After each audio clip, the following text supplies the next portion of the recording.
My dear student, দেখো test পেপারের ভূগোল করাচ্ছি, যা তোমাদের খুব প্রয়োজনীয়। বেশি ভূমিকা করব না, সাবস্ক্রাইব করে রেখে দাও যাতে তোমার সবার প্রথম তোমার কাছে পৌঁছায়। আর ভিডিওগুলি যে তোমার প্রয়োজনীয় তা তুমি নিজেই দেখলে বুঝতে পারবে, কারণ এখানে 46 নাম্বার আছে 46, যা তুমি করলে 46-এ 46ই পাবে ভূগোলে। অতএব শুধু ভূগোল নয়, সব সাবজেক্ট পেতে অবশ্যই চ্যানেলটি সাবস্ক্রাইব করে রেখে দাও। দেখো পেজ নাম্বার 121। দেখো প্রথম প্রশ্ন, নদীর গতিবেগ দ্বিগুণ হলে বহন ক্ষমতা কত গুণ বাড়ে জানো? 64 গুণ। তারপরটা দেখ, ঝুলন্ত উপত্যকায় সৃষ্টি হয় কি? জলপ্রপাত। ঝুলন্ত উপত্যকায় কি সৃষ্টি হয়? জলপ্রপাত। তারপর একটি গ্রিনহাউস গ্যাসের নাম হলো CO2। গ্রিনহাউস গ্যাস কি? CO2। অক্ষরেখার মান বাড়ার সঙ্গে সঙ্গে সূর্যরশ্মির পতন কোণ কি হয়? কমে যায়। ক্রমশ কি হয়? কমে যায়। তারপর দেখো, সুস্পষ্ট হিমপ্রাচীর দেখা যায় কোথায় জানো? আটলান্টিক মহাসাগরে। তারপর দেখো, কম্পোস্টিং পদ্ধতিতে জৈব সার তৈরি হয়। কম্পোস্টিং পদ্ধতিতে কি তৈরি হয়? জৈব সার। তারপর দেখো, ভারতের ক্ষুদ্রতম অঙ্গরাজ্য। দেখো ভারতের ক্ষুদ্রতম অঙ্গরাজ্যের নাম কি জানো? গোয়া। বিস্তীর্ণ প্লাবন সমভূমি দেখা যায় কোথায় জানো? বিস্তীর্ণ প্লাবন সমভূমি গঙ্গা নদীর অববাহিকায় দেখা যায়। বিস্তীর্ণ প্লাবন সমভূমি কোথায় দেখা যায়? গঙ্গা নদীর অববাহিকায়। দেখো, গঙ্গা সমভূমি অঞ্চলে নদীর অববাহিকা পূর্ববর্তী প্রাচীন পলিযুক্ত অঞ্চলকে ভাঙর বলে। প্রাচীন পলিযুক্ত অঞ্চলকে ভাঙর বলে। ভারতের সর্বাধিক জলসেচ করা হয় জানো কিভাবে? কূপ ও নলকূপ দ্বারা। তারপর দেখো, কৃষ্ণ মৃত্তিকায় দেখা যায় কোথায় জানো? উত্তর হচ্ছে দাক্ষিণাত্যের মালভূমি অঞ্চলে। কৃষ্ণ মৃত্তিকা কোথায় দেখা যায়? দাক্ষিণাত্যের মালভূমিতে। ভারতে কফি গবেষণাগার কোথায় অবস্থিত জানো? চিকমাগালুরে। চিকমাগালুরতে। তারপর দেখো, ভারতের প্রযুক্তির রাজধানী বলা হয় কাকে জানো? বেঙ্গালুরুকে। তথ্য প্রযুক্তির রাজধানী কি? বেঙ্গালুর। যে সংস্থা ভারতের ভূবৈচিত্র্য মানচিত্র তৈরি করে তাকে জানো? SOI। এই হচ্ছে MCQ। চলে আসি SCQ-তে। সত্য মিথ্যা প্রথম দেখো। উৎপাটন প্রক্রিয়া হলো বায়ুর ক্ষয়কার্যের প্রক্রিয়া। ভুল। এটা হচ্ছে উৎপাটন হচ্ছে হিমবাহ। ভ্যান অ্যানাল বিকিরণ দেখা যায় ম্যাগনেটোস্ফিয়ারে। এটা ঠিক।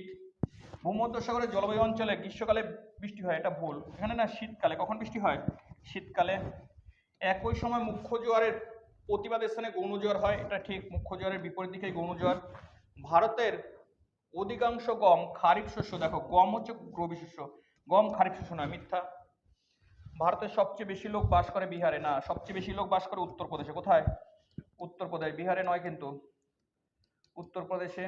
তাহলে এটা মিথ্যা। রেডার হলো প্যাসিভ সেন্সর। রেডার হলো প্যাসিভ সেন্সর। এটা ঠিক।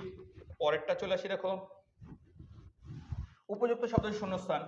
দেখো বলেছে, যে প্রক্রিয়া বিভিন্ন প্রাকৃতিক শক্তি ভূপৃষ্ঠের উপর কাজ করে তাকে ভূমিরূপ পরিবর্তন করে তাকে ড্যাশ বলে। উত্তর হচ্ছে ভূমিরূপ পরিবর্তন বলে। ভূমিরূপ। ড্যাশ পাহাড়ের সর্বোচ্চ শৃঙ্গ হলো মুলানগিরি। উত্তর হচ্ছে পূর্বঘাট। কি নাম? পূর্বঘাট। তারপরে দেখো, বৈপরীত্য উত্তাপ দেখা যায় বায়ুমণ্ডলের ড্যাশ স্তরে। উত্তর হচ্ছে স্ট্র্যাটোস্ফিয়ারে। স্ট্র্যাটোস্ফিয়ারে। কোথায় দেখা যায়? স্ট্র্যাটোস্ফিয়ারে। তারপর দেখো, সমুদ্র দূষণ সৃষ্টিকারী প্রধান শক্তি হলো বায়ু প্রবাহ। দেখো, ড্যাশকে কমলালেবু স্বর বলে নাগপুরকে। কাকে কমলালেবু স্বর বলে? নাগপুরকে। শিল্প বলা হলো ইস্পাত শিল্পকে। লৌহ ইস্পাত। দেখো, কোন শিল্পকে শিল্প বলা হয়? লৌহ ইস্পাত শিল্পকে। 1 কোটির বেশি লোক সংখ্যা হলে তাকে কি বলা হয়? মহানগর। 1 কোটির বেশি লোক সংখ্যা হলে কি বলে? মহানগর। দেখো, উচ্চ গতি বা পার্বত্য গতি নদীর প্রধান কাজটি কি যেন? ক্ষয় ও বহন। কি কাজ করে? ক্ষয় করে আর বহন করে। বহন। দেখো, উচ্চ পার্বত্য অঞ্চলে কোন সময় বৈপরীত্য উত্তাপ ঘটে? উত্তর হচ্ছে শীতকালে। কোন সময় ঘটে? শীতকালে। দেখো, বান ডাকলে নৌ পরিবহন বিপজ্জনক হয় কেন? উত্তর হচ্ছে জল বৃদ্ধি পাওয়ার কারণে।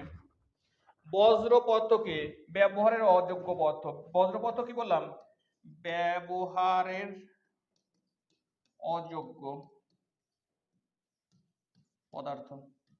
ব্যবহারের অযোগ্য পদার্থকে কি বলে? বজ্র পদার্থ। পৃথিবীর বৃহত্তম বদ্বীপের নাম কি? গঙ্গা ব্রহ্মপুত্র বদ্বীপ। চিরসবুজ উপকূলীয় বনভূমির অপর নাম কি? ম্যানগ্রোভ। চিরসবুজ অপর নাম হচ্ছে ম্যানগ্রোভ। কোন দ্রুতগামী রেল পরিবহন ব্যবস্থার মাধ্যমে মুম্বাই, দিল্লি, কলকাতা, চেন্নাইকে যুক্ত করে? যেহেতু হীরক চতুর্ভুজ। তারপর হচ্ছে পিক্সেল কি? উপগ্রহ চিত্রের ক্ষুদ্রতম এককে পিক্সেল বলে। উপগ্রহ চিত্রের ক্ষুদ্রতম এককে কি বলে? পিক্সেল। উপগ্রহ চিত্রের ক্ষুদ্রতম এককে পিক্সেল বলে। পরে দেখো, মেলানো। দেখো প্লায়া হচ্ছে বায়ু জলধারার মিলিত ক্ষয়কার্যের ফলে তৈরি হয়।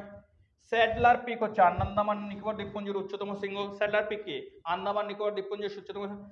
নবসেবা হচ্ছে ভারতের আধুনিক প্রযুক্তি বন্দর। জওহরলাল নেহরু বন্দর বর্তমানে নাম হচ্ছে নবসেবা। মহানদী প্রকল্প হচ্ছে হীরাকুদ বাঁধ। মহানদীতে প্রকল্প না বাঁধের নাম হচ্ছে হীরাকুদ বাঁধ। ম্যাপ। ভারতের ক্ষয়জাত পর্বত, দেখো আরাবল্লী হচ্ছে ক্ষয়জাত পর্বত এটা। তারপর হচ্ছে ভারতের শীতকালীন বৃষ্টিপাত, এখানে দেখো শীতকালে বৃষ্টিপাত হয় মানে বছরে 2 বার বৃষ্টি। গ্রস্ত উপত্যকা প্রবাহিত নদী, নর্মদা নদী ভারতের গ্রস্ত উপত্যকার মধ্যে দিয়ে প্রবাহিত নদী। ভারতের অধিক বৃষ্টিপাত যুক্ত অঞ্চল, এই অধিক বৃষ্টিপাত যুক্ত অঞ্চল মৌসিনরাম। আন্দামান নিকোবর দ্বীপপুঞ্জ পৃথকীকরণ জল বিভাজিকা, এখানে দেখো এই আন্দামান এই নিকোবর এর মাঝের জায়গাটা 10 ডিগ্রি চ্যানেল। ভারতের চিরহরিৎ বৃক্ষ বনাঞ্চল, এই জায়গাটা হচ্ছে চিরহরিৎ, মানে এখানে কি সারা বছর কি হয়, পাতা ঝরে না, চিরহরিৎ। পূর্ব ভারতের চা উৎপাদক, দেখো এটা হচ্ছে চা উৎপাদক অঞ্চল, এখানে চা উৎপাদক অঞ্চল। ভারতের বৃহত্তম জাহাজ নির্মাণ কেন্দ্র, এটা হচ্ছে বৃহত্তম জাহাজ নির্মাণ কেন্দ্র কোথায় আছে। তারপর হচ্ছে ভারতের শুল্কমুক্ত বন্দর, এটা হচ্ছে শুল্কমুক্ত বন্দর কান্ডালা। ভারতের শুল্কমুক্ত বন্দর কোনটা, এটা। তবে কলকাতা, কলকাতা হচ্ছে দেখো এই যে এই হচ্ছে কলকাতা। তাহলে এই হচ্ছে টোটাল এসেটের প্রশ্ন, দেখতে থাকো আর সাবস্ক্রাইব করে রাখো, দেখতে থাকো সাবস্ক্রাইব করে রাখো, কারণ তুমি লাভবান হবেই। পরবর্তী ভিডিও একটু পরে আবার পাবে।